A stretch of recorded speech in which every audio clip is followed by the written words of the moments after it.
Alors, je le disais, bon, c'est vrai que l'or, c'est la courbe parabolique qu'on a tous sous les yeux, qui agite les réseaux sociaux. On en parle partout, effectivement, de cette très forte hausse de l'or.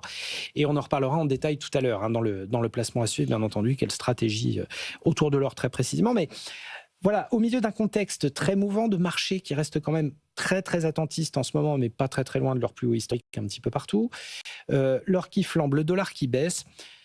Faut toujours le rappeler, et on le rappelle souvent dans cette émission, 90% de vos investissements, de la performance de vos investissements et de votre épargne sont issus d'une bonne allocation d'actifs.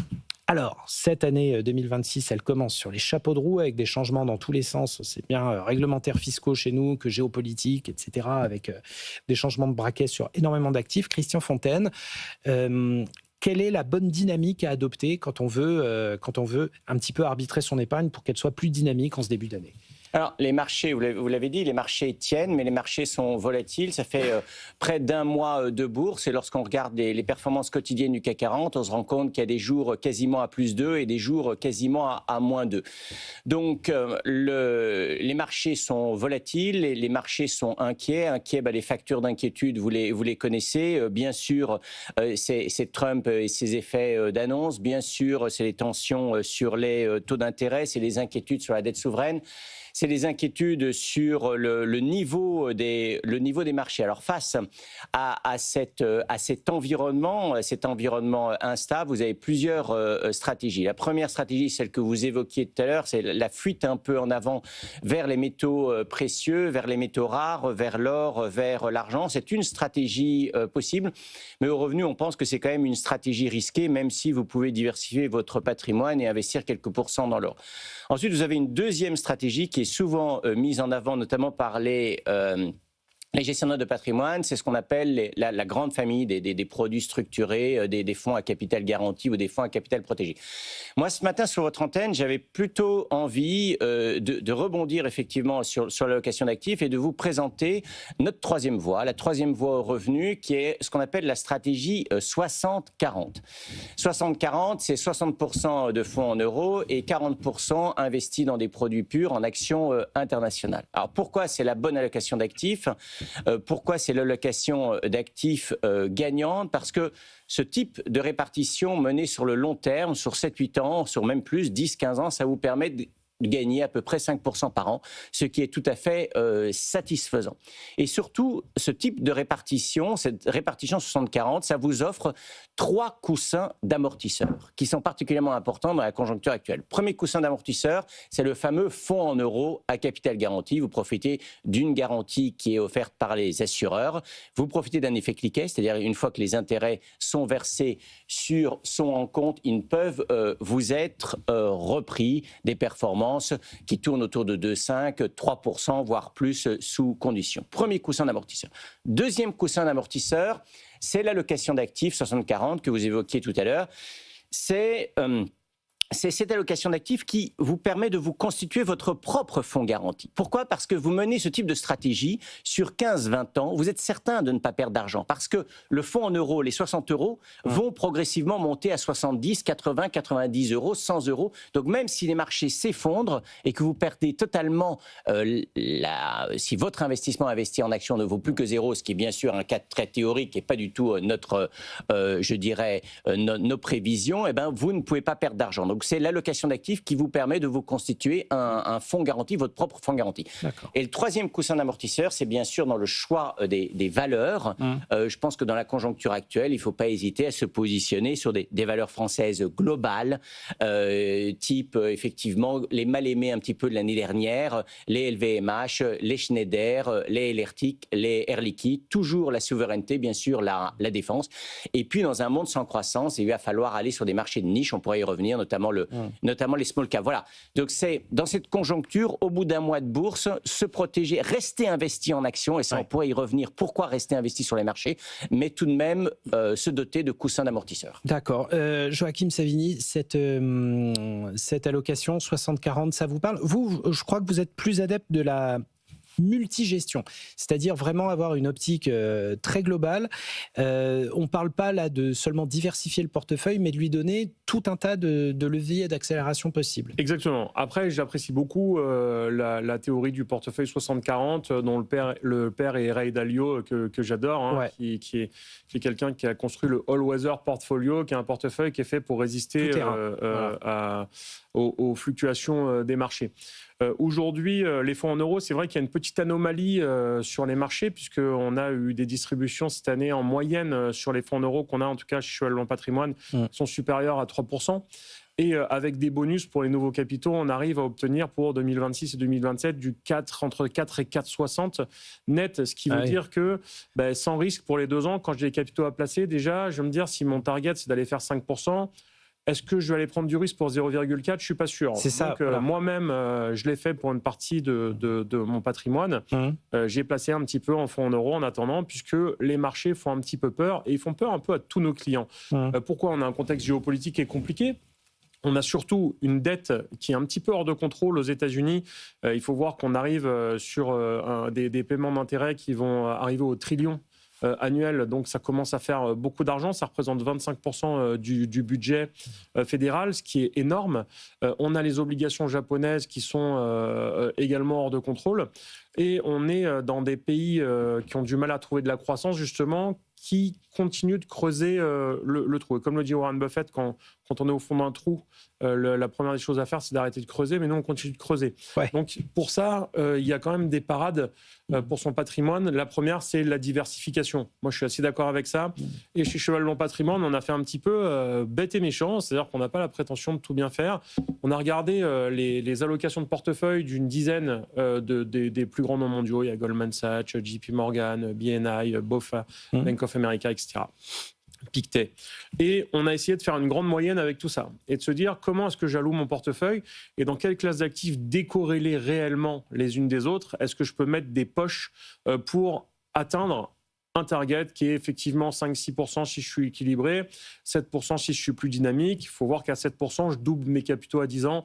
Moi, j'aime bien ce concept de me dire je double mes capitaux à 10 ans. C'est un bon objectif. Si je prends un peu plus de temps parce qu'il y a des soubresauts de marché, c'est pas grave. Voilà, là, on a le court terme, le moyen terme, mais surtout, sur le fond, on garde une optique long terme. Exactement. Ouais. Et quand on fait une bonne allocation bien diversifiée en allant stock-piquer les bons produits, n'importe quelle allocation équilibrée bat à un moment donné le fonds en euros, qui est une bonne alternative en ce moment parce qu'il y a on va dire, cette anomalie qui fait qu'il y a eu un spread d'auto qui est positif par rapport à l'inflation.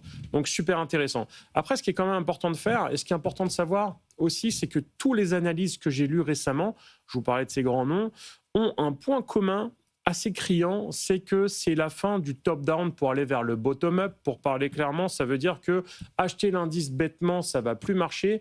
Aujourd'hui, on dit qu'il faut aller sélectionner les bonnes valeurs françaises, celles qui ont été délaissées. Ou alors, par exemple, il y a un consensus quasi unanime. Je vais essayer de creuser un petit peu sur Amazon en ce moment.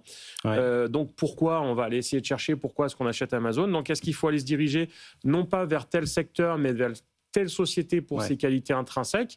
Et là, c'est le retour un petit peu de la gestion active, donc des Warren Buffett, des Bill Ackman, des Ray Dalio, qui font la différence. VS, un ETF qui a été hyper à la mode les dernières années.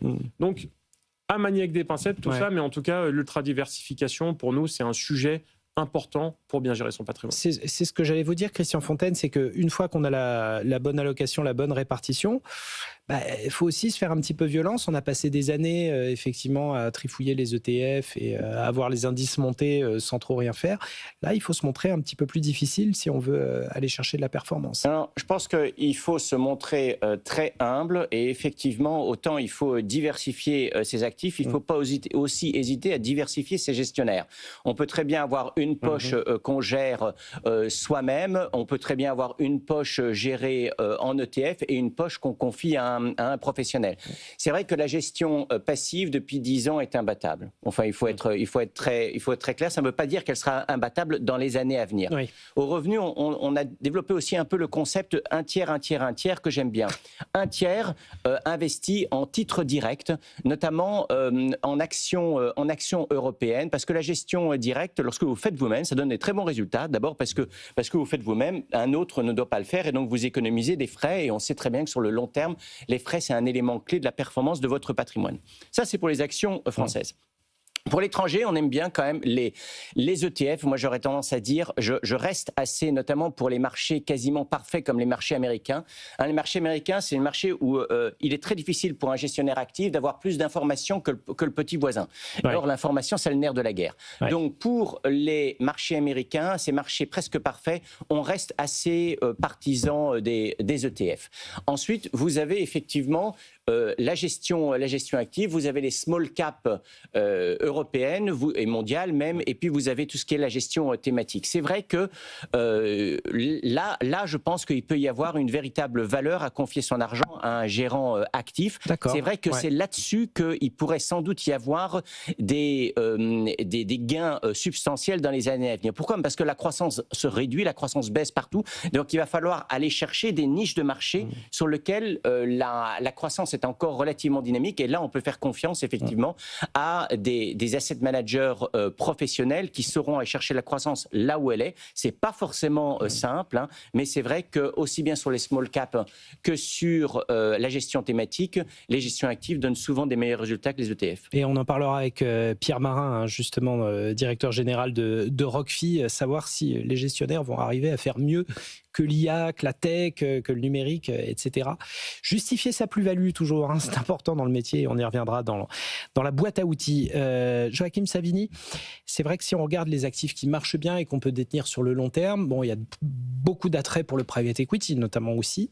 Exactement. Et ça reste aussi un truc que vous regardez pour les années à venir. C'est la classe d'actifs privilégiée en tout cas des 1200 familles analysées dans les rapports de Goldman Sachs, celle qui va le plus augmenter cette année et pour des raisons qui sont assez évidentes. Déjà, je partage également l'avis sur les ETF, etc., même si la performance a quand même été tirée vers le haut par les Magnificent Seven l'année dernière. Si on les enlève, c'est quasiment plate.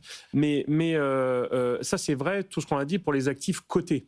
Pour les actifs non cotés, il n'y a pas d'ETF. Pour les obligations, alors il y a des ETF, mais c'est encore plus compliqué. Et donc, je pense, et pour les fonds thématiques également, il y a quelques ETF. Mais voilà, pour la partie cotée, il faut voir que souvent, on confond le non coté avec les petites sociétés. Je tiens à rappeler que Hermès, c'est une société cotée, Chanel, c'est une société non cotée. Les deux font à peu près la même taille, mais il y en a une qui n'est pas cotée sur les marchés financiers.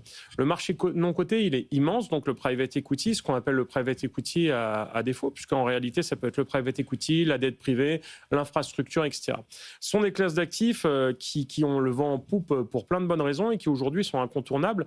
La première des raisons, c'est que ça lutte contre ces biais cognitifs qu'on a investis sur du private equity. L'ennemi des marchés financiers, on le sait tous, c'est l'investisseur qui achète au plus haut et qui revend en paniquant quand les marchés ont perdu 30% en 2008 ou en 2000 par exemple. Et donc en private equity, on est obligé de laisser le gâteau cuire juste au bout dans le four. Ça, c'est super important pour ne pas ressortir avec un truc pas fini, quoi. D'un autre côté, on a aussi une analyse profonde des qualités intrinsèques d'une entreprise et un alignement d'intérêt total avec le skin in the game des gérants, et on voit que les performances sont encore correctes dans le temps. Donc, il faut en avoir un peu en portefeuille, en sachant que le défaut, c'est quand même l'illiquidité totale sur les périodes qui sont longues. Ça, on le rappelle. Qui vont de 7, 8 à 10, 12 ans parfois. Donc, quand on a du superflu dans son patrimoine, avoir une poche de non-coté, c'est important. Dans le non-coté, on a le private equity, tout ce qui est très risqué comme le venture capital, même si on adorerait tous investir dans Amilabs, par exemple, qui va sortir avec Yann Lequin bientôt. Et on peut le faire d'ailleurs un petit peu. Ensuite, on a toute la partie LBO, etc., qui est un peu plus, on va dire, maîtrisée, mesurée. Et ce qui a extrêmement le vent en poupe en ce moment, c'est la partie dette privée, d'une part, parce qu'avec le manque de liquidité et le ralentissement, les ratios de solvabilité des banques, le marché du prêt s'est privatisé un petit peu dans la partie de dette privée. Et on a des dossiers avec des rapports risque-performance qui sont quand même assez extraordinaires sur la dette privée. Et l'infrastructure aussi, donc super intéressant l'infrastructure. Je m'achète des réseaux de fibre optique, des autoroutes, de la 5G, etc., avec des taux connus sur 20 ans. On a vraiment les mains dans le cambouis. Des flux qui sont géniaux.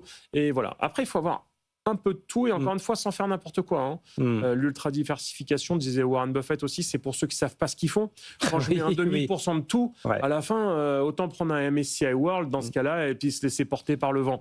Mais quand on sélectionne avec attention, avec des choix tranchés, dans des proportions correctes. J'aime bien le 1 tiers, 1 tiers, 1 tiers. Nous, c'est plus du 20-25% qu'on fait parce qu'on a 4-5 classes d'actifs et un petit peu de diversification, un peu d'or, etc., dont on parlera après. Mais oui, je partage l'avis de la diversification, multi-classes d'actifs, multi-zones géographiques, multi-devises quand c'est possible. Le mot de la fin, Christian Fontaine, il nous reste 20 secondes. La table de mixage et les coussins de sécurité. C'est comme ça que doit se présenter votre portefeuille. C'est bien résumé. Et bien sûr aussi, le private equity, c'est une classe d'actifs qui affiche des taux. Les actions cotées, c'est 7-8% sur le long terme. Le private equity, c'est plutôt 12-13%. Donc, effectivement, il y a cette illiquidité là qu'il faut savoir gérer. Donc c'est uniquement pour une certaine poche. C'est vrai que c'est une classe d'actifs qui se popularise. Moi, j'aurais tendance à dire que c'est une classe d'actifs qui fait sens au-delà d'un certain niveau de patrimoine. D'abord parce qu'elle a certaines caractéristiques de l'investissement progressif. On investit progressivement sur 3 ou 4 années. On retrouve son argent également sur 3 ou 4 années. Enfin, il y a des mécanismes un peu complexes. Mais oui, bien sûr, diversification à tous les niveaux. Diversifier, la règle d'or pour 2026. Merci Christian Fontaine, magazine Le Revenu, et Joachim Savini de Cheval Blanc Patrimoine.